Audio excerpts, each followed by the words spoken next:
వచ్చి ఒక పండగ వాతావరణం నెలకొంది. ఇది ప్రతి సంవత్సరం ఇలాగే జరగాలి అని మనస్ఫూర్తిగా కోరుకుంటూ ఉన్నాము. ఇంకా కొన్ని అవార్డ్స్ మరికొద్ది సేపట్లో ప్రెజెంట్ చేయడం జరుగుతుంది. బట్ బిఫోర్ దట్ ఈరోజు అవార్డ్ విన్నర్స్ అందరికీ మరొకసారి శుభాకాంక్షల్ని తెలియజెప్తూ ఉన్నాము. అలాగే గౌరవనీయ ముఖ్యమంత్రి వర్యులు శ్రీ ఏ రేవంత్ రెడ్డి గారిని వారి అమూల్యమైనటువంటి ప్రసంగాన్ని ఇవ్వాల్సిందిగా రిక్వెస్ట్ చేస్తున్నాము. సార్.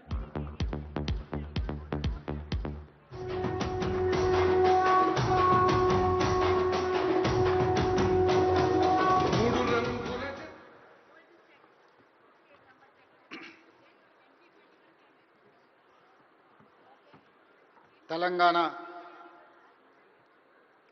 గద్దర్ ఫిల్మ్ అవార్డ్స్ 2025 దాదాపుగా 14 సంవత్సరాల తర్వాత తెలంగాణ రాష్ట్ర ప్రభుత్వం ఈ అవార్డు కార్యక్రమాన్ని నిర్వహించాలని సినీ పరిశ్రమకు సంబంధించిన ప్రముఖులు, ముఖ్యంగా యువమిత్రులు దిల్ రాజు గారు ఈ ప్రతిపాదనను తెలంగాణ రాష్ట్ర ప్రభుత్వం దృష్టికి తీసుకురావడం జరిగింది. దీనికి సంబంధించి ఈనాడు ఇంత అద్భుతమైన కార్యక్రమాన్ని ఏర్పాటు చేసి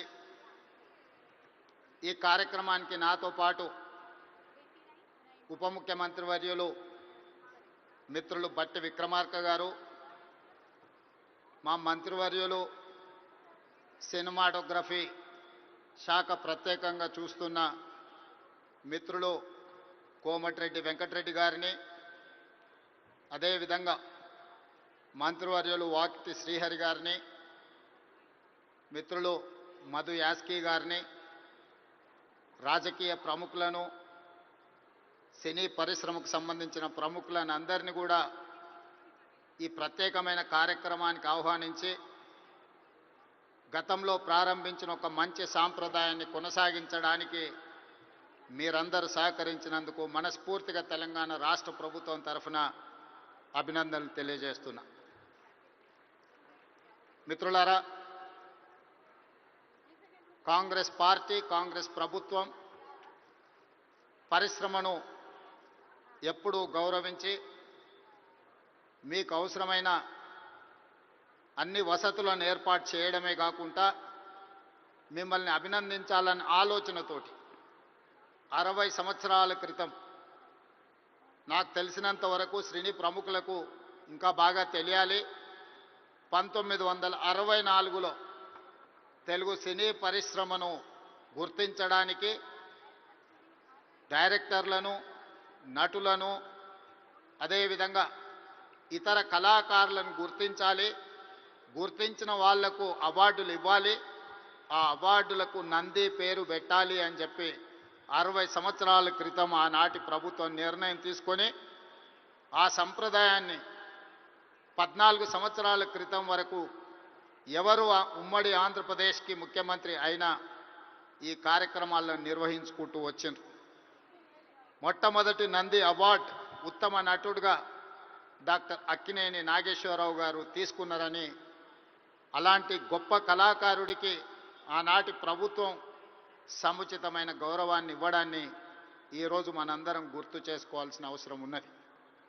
అదేవిధంగా వివిధ కారణాల చేత 14 సంవత్సరాల క్రితం ఆగిపోయిన ఈ కార్యక్రమాన్ని మళ్ళీ కొనసాగించాలన్న ఆలోచనతోటి మా ప్రభుత్వం నంది అవార్డులను ఈరోజు తెలంగాణ గద్దర్ ఫిల్మ్ అవార్డ్స్గా ఈరోజు మీ ముందుకు వచ్చి నిలబడి ఈ 11 సంవత్సరాలు తెలంగాణ రాష్ట్రం ఏర్పడ్డ తర్వాత తీసిన అన్ని సినిమాలకు సంబంధించిన డైరెక్టర్లను, కళాకారులను, కవులను, గాయకులను, సాంకేతిక నిపుణులను అందరినీ అభినందించాలి అని ఈరోజు ఈ కార్యక్రమాన్ని ఏర్పాటు చేసి ఇన్ని గంటలైన ప్రముఖులందరూ ఇక్కడ ఉండి పరిశ్రమ అంతా ఒక్కటే, ఈ పరిశ్రమకు తెలంగాణ రాష్ట్ర ప్రభుత్వం అందిస్తున్న ప్రోత్సాహాన్ని మేమందరం కూడా ఆహ్వానిస్తున్నామని చెప్పి ఇంత సమయం ఇక్కడ కేటాయించినందుకు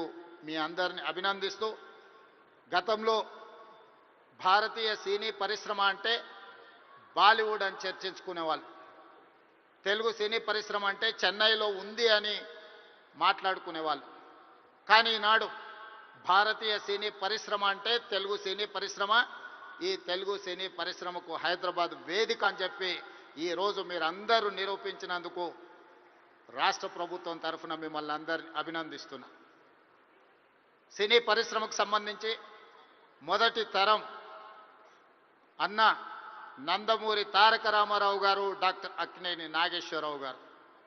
రెండో తరం కృష్ణ గారు, శోభన్ బాబు గారు, కృష్ణం రాజు గారు. మూడవ తరం చిరంజీవి గారు, బాలకృష్ణ గారు, వెంకటేష్, నాగార్జున లాంటి హీరోలు వచ్చారు. ఈనాడు నాలుగో తరం సినీ పరిశ్రమ ఇక్కడ ఉన్నది. నాలుగో తరంలో పవన్ కళ్యాణ్ గారు కావచ్చు, మహేష్ బాబు కావచ్చు, లేదా అల్లు అర్జున్ కావచ్చు.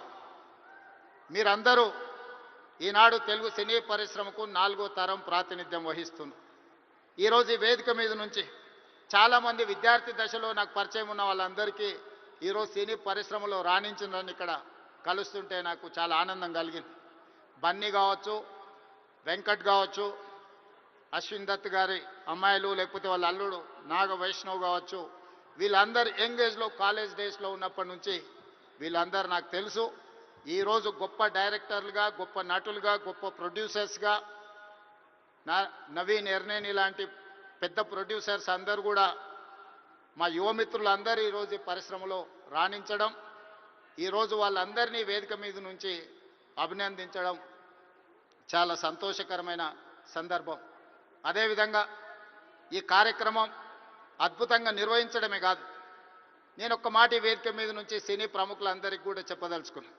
రాష్ట్ర ప్రభుత్వం కఠినంగా కనిపిస్తుంది, కానీ మిమ్మల్ని అభిమానంగా చూసుకుంటుంది. మీ అభివృద్ధికి 100% తోడ్పాటును అందిస్తుంది. ప్రభుత్వం నడిపేటప్పుడు కొన్ని నిర్ణయాలు తీసుకున్నా అది మిమ్మల్ని ప్రోత్సహించడానికి, మిమ్మల్ని అభినందించడానికి, మీకు సముచితమైన స్థానం కల్పించడానికి ఈ రాష్ట్ర ప్రభుత్వం ప్రయత్నం చేస్తుంది. ఈరోజు ఈ వేదిక మీద నుంచి తెలంగాణ రైజింగ్ 2047కు ఒక ప్రత్యేకత ఉన్నది. ఈ దేశానికి స్వతంత్రం వచ్చి 100 సంవత్సరాలు 2047లో మనం పూర్తి చేసుకోబోతున్నాం. మరి స్వతంత్ర భారతదేశంలో 100 సంవత్సరాలు పూర్తి చేసుకుంటున్నప్పుడు మన దేశం ప్రపంచంలోనే ఒక అద్భుతమైన దేశంగా, మన దేశం ప్రపంచం ఎకానమీని శాసించే విధంగా మన దేశం అభివృద్ధి చెందాలి. అది పరిశ్రమలు కావచ్చు, ముఖ్యంగా IT, pharma, defence and film industry. Film industry కూడా ఈ దేశంలో ఒక గొప్ప పరిశ్రమగా రాణించాలనేదే మా ప్రభుత్వం యొక్క ఆలోచన, మా ప్రభుత్వం యొక్క ప్రణాళిక. అందుకే ఈరోజు ఈ వేదిక మీద నుంచి మీకు అందరికీ ఒక మాట నేను స్పష్టంగా చెప్పదలుచుకున్నా. నేను మొన్న జరిగిన నీతి ఆయోగ్లో ప్రధానమంత్రి గారికి చెప్పిన 2047 ఏదైతే విజన్ ఉందో 2047కి తెలంగాణ రాష్ట్ర ప్రభుత్వం $3 ట్రిలియన్ ఎకానమీగా అభివృద్ధి చెందాలి. 2035 లోపల $1 ట్రిలియన్ ఎకానమీగా తెలంగాణ రాష్ట్రాన్ని అభివృద్ధి పదం వైపు నడిపిస్తాం. 10 సంవత్సరాలు తిరిగే లోపల $1 ట్రిలియన్ ఎకానమీకి చేరాలన్నా 2047కి $3 ట్రిలియన్ ఎకానమీకి తెలంగాణ రాణించాలి అనంటే సినీ పరిశ్రమ గొప్పగా అభివృద్ధి చెందాలి. ఈరోజు హాలీవుడ్ అంటే అమెరికాకి వెళ్తున్నాం, బాలీవుడ్ అంటే ముంబైకి వెళ్తున్నాం. నేను అడుగుతున్న మిత్రుల్ని, రాజమౌళి గారిని, ఈరోజు ప్రపంచమే గుర్తించే విధంగా అద్భుతమైన సినిమాలను తీయగలిగిన మీరు ఆ పరిశ్రమను ఎందుకు ఈ గడ్డ మీదకి తీసుకురారు అని నేను మిమ్మల్ని అడుగుతున్నా. ఈరోజు రాష్ట్ర ప్రభుత్వం మీకు అండగా నిలబడ్డది. హాలీవుడ్ అమెరికా కాదు, బాలీవుడ్ ముంబై కాదు, హాలీవుడ్ బాలీవుడ్ హైదరాబాద్ గడ్డ మీద ఉండాలి. మీకేం కావాలనో నాకు చెప్పండి, రాష్ట్ర ప్రభుత్వం మీకు అండగా నిలబడుతుంది. ఒక ఐటీ పరిశ్రమను, ఒక ఫార్మా ఇండస్ట్రీని, ఒక డిఫెన్స్ ఇండస్ట్రీని ఏ రకంగా ప్రోత్సహించినామో ఈరోజు ఫిల్మ్ ఇండస్ట్రీని అదే విధంగా ప్రోత్సహిస్తాం. మీకు కావాల్సిన ప్రణాళికలు అందిస్తాం. ప్రణాళికలు మీరు రచించండి. మా విజన్ డాక్యుమెంట్లో, తెలంగాణ రైజింగ్ 2047 విజన్ డాక్యుమెంట్లో ఫిల్మ్ ఇండస్ట్రీకి ఒక చాప్టర్ ఇస్తాం. ఆ చాప్టర్ని రాయాల్సిన బాధ్యత సినీ ప్రముఖులకు, ఇక్కడ ఉన్న పెద్దలందరికీ ఉంది. మీకేం కావాలనో నాకు చెప్పండి. నేను ఈరోజు చెప్తున్నా, ఇక్కడ నుంచి 22 సంవత్సరాలు, ఈ 22 సంవత్సరాలు క్రియాశీలక రాజకీయాలలో నేను ఉంటా. ఏ హోదాలో ఉన్నా మీకు అండగా నిలబడతా. ఈ పరిశ్రమను అంతర్జాతీయంగా అభివృద్ధి చెందడానికి అవసరమైన అన్ని ప్రణాళికలను, అన్ని రకాల మిమ్మల్ని ప్రోత్సాహకాలను, మీకు అవసరమైన వసతులను ఏర్పాటు చేయడానికి తెలంగాణ రాష్ట్ర ప్రభుత్వం సిద్ధంగా ఉంది. ఈరోజు vision document Telangana means business. Telangana ఎవరైనా రావచ్చు, ఎవరైనా వ్యాపారం చేసుకోవచ్చు, ఎవరైనా వ్యాపారంలో రాణించవచ్చు. ప్రపంచ దేశాల నుంచి ఈరోజు ఫార్చ్యూన్ 500 కంపెనీస్లో 85 కంపెనీల ఫుట్ఫాల్స్ ఈరోజు తెలంగాణ రాష్ట్రంలో ఉన్నాయి. దేశంలో ఏ సిటీలో కూడా 500 ఫార్చ్యూన్ కంపెనీలలో 85 కంపెనీలు ఉన్న సిటీ హైదరాబాద్ సిటీ. ఈరోజు మెట్రోపాలిటన్ సిటీస్ చాలా సందర్భాలలో మాట్లాడుతుంటారు, బెంగళూరుతో పోటా, అమరావతితో పోటా, ముంబై, చెన్నై, లేకపోతే ఢిల్లీ అని. నేను చెప్పదలుచుకుని ఏవి నాకు పోటీ కాదు, వీళ్ళంతా మా సోదరులు. నా పోటీ న్యూయార్క్తోని, టోక్యోతోని, జపాన్తోని, సౌత్ కొరియాతోని, చైనాతోని పరిశ్రమలలో పోటీ పడదలుచుకున్నాను. అభివృద్ధిలో సౌత్ కొరియాతో పోటీ పడదలుచుకున్నాను. జపాన్లో టెక్నాలజీలో పోటీ పడదలుచుకున్నాను. ఇది మా విజన్ డాక్యుమెంట్. తెలంగాణ రైజింగ్ 2047 ఒక విజన్ డాక్యుమెంట్ తయారు చేస్తున్నాం. మా మిత్రుడు దిల్ రాజు గారికి నా సూచన, అందులో ఒక చాప్టర్ సినీ పరిశ్రమకు ఉన్నది. ఆ సినీ పరిశ్రమకు సంబంధించిన చాప్టర్ మీ ప్రముఖులందరూ కలిసి మీకు ఏం కావాలనో చెప్పండి. తెలంగాణ రాష్ట్ర ప్రభుత్వం మీకు అండగా నిలబడుతుంది. నా కళ్ళతోని 2047 15th ఆగస్ట్ రోజు $3 trillion ఎకానమీని చూసినాక ఆ రోజు నేను రాజకీయంగా ఆ రోజు చాలా ఆనందంగా మళ్ళీ సినీ పరిశ్రమ వేదికను ఏర్పాటు చేసి నేను చెప్పింది ఇంతవరకు ఏది మిస్ కాలేదు. ఇంతవరకు నేను ఆలోచన చేసింది, నేను సాధించాలనుకున్న దాంట్లో ఎందులో కూడా ఇంతవరకు నేను ఫెయిల్ కాలే. నా సక్సెస్ రేషియో 100%. అంతెందుకు, ఇక్కడ అశ్విందత్ గారు అమ్మాయి ఉంది. అమ్మాయి కాలేజ్ స్కూల్కి పోయేటప్పుడు నాకు బాగా తెలుసు. అమ్మాయితో నవ్వుతాను, నువ్వు రెడ్ల అమ్మాయిని పెళ్లి చేసుకుంటావమ్మా అని. సరిగ్గా రెడ్ల అబ్బాయిని పెళ్లి చేసుకొని ఇప్పుడు వేద మీదకి వచ్చింది. 20 years బ్యాకో 25 years బ్యాకో నేను చెప్పిన అమ్మాయికి, నాకు తెలిసినంత వరకు. సో నేను ఒకసారి చెప్పిన అంటే 100% అది జరుగుతుంది. 2047కి $3 trillion ఎకానమీకి మనం చేరుకుంటాం. మీరు కష్టపడితే బాలీవుడ్, హాలీవుడ్ హైదరాబాద్కి వస్తుంది. దానికి సంబంధించి మా వైపు నుంచి సంపూర్ణమైన సహకారం ఉంటుంది. ఈరోజు గద్దరన్న అంటే ఒక చైతన్యం, గద్దరన్న అంటే ఒక విప్లవం, గద్దరన్న అంటే ఒక వేగు చుక్క. గద్దరన్న స్ఫూర్తితోని ఈరోజు తెలంగాణ రాష్ట్రాన్ని మేము సాధించుకున్నాం. జయ జయ హే తెలంగాణ అందించిన అద్మశ్రీ, ఈరోజు జై బోలో తెలంగాణ అందించిన గద్దరన్న మాకందరికీ స్ఫూర్తి. అలాంటి స్ఫూర్తితోనే మేము పోరాటం చేసినాం. ఈ పోరాటం ప్రజల కోసమే, ప్రజలకు అవసరమైన సంక్షేమాన్ని, అభివృద్ధిని అందించడానికి నిత్యం వారిని స్ఫూర్తిగా తీసుకుంటాం. ఈరోజు తెలంగాణ గద్దర్ ఫిల్మ్ అవార్డ్స్ తీసుకున్న వాళ్ళందరినీ కూడా నేను మనస్ఫూర్తిగా అభినందిస్తున్నా. ఈ తెలంగాణ నిర్మాణంలో, ఈ తెలంగాణ అభివృద్ధిలో మీరందరూ భాగస్వాములు కావాలి. గతంలో ఏమైనా అంశాలు ఉన్నా వాటన్నిటిని పక్కన పెట్టండి. మనందరం కలిసికట్టుగా అభివృద్ధి పదం వైపు నడవాలి. మరొక్కసారి నందమూరి బాలకృష్ణ గారిని వారు ఒక మాట చెప్పిండ్రు నాకు చెప్పమని. కళ్ళతో చూసేది కళ, కళ్ళతో అభినయించేది కళ, కళ్ళు మూసుకొని కనేది కళ, కళ్ళు మూసుకున్న వాళ్ళను చైతన్యపరిచేది కళ అని చెప్పు అని వారు చెప్పిండ్రు. సో వారి బాలకృష్ణ గారి తరఫున మీకు అందరికీ చెప్తున్నా, ఖచ్చితంగా ఈ కళా చైతన్యమే ఈరోజు తెలంగాణ రాష్ట్రాన్ని అభివృద్ధి పదం వైపు నడిపించిన ఎంతోమందిని, ఈరోజు విప్లవాల వైపు నడిపించిన గద్దరన్న ఈరోజు అభివృద్ధి పదం వైపు నడిపించడానికి కూడా మనస్ఫూర్తిగా ఉండాలి.